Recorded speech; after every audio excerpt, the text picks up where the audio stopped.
My husband and I, we actually grew up together. And when I decided to migrate here, we actually pen pal each other. And that's when we realized that, we're in love. First few years was great.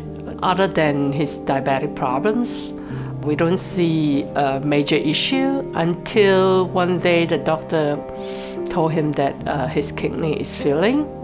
The doctor actually advised us to sign up for kidney donation. Somehow in our 10 years of marriage, our anniversary, we received a phone call from the hospital telling us that there's a kidney damage. And we were all so happy to hear the news.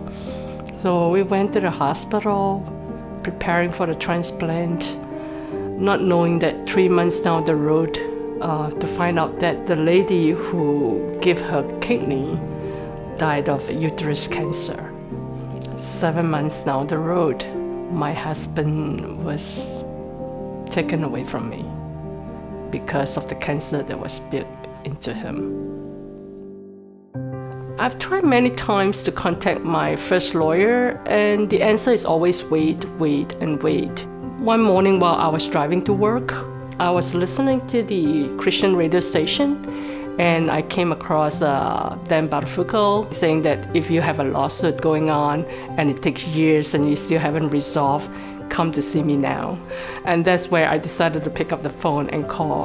And he explained to me what happened on the phone about my husband's case.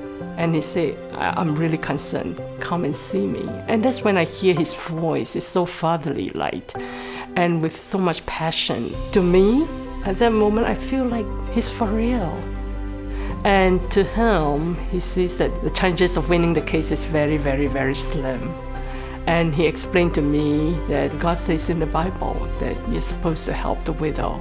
And he said, I'm willing to help you, regardless of how this case is going.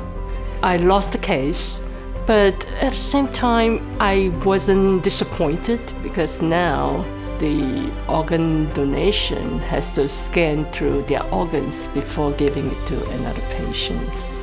For me, I did not lose. I win the case. I'm so grateful that my husband's legacy moves on and no one has to suffer the way that my husband and I has gone through.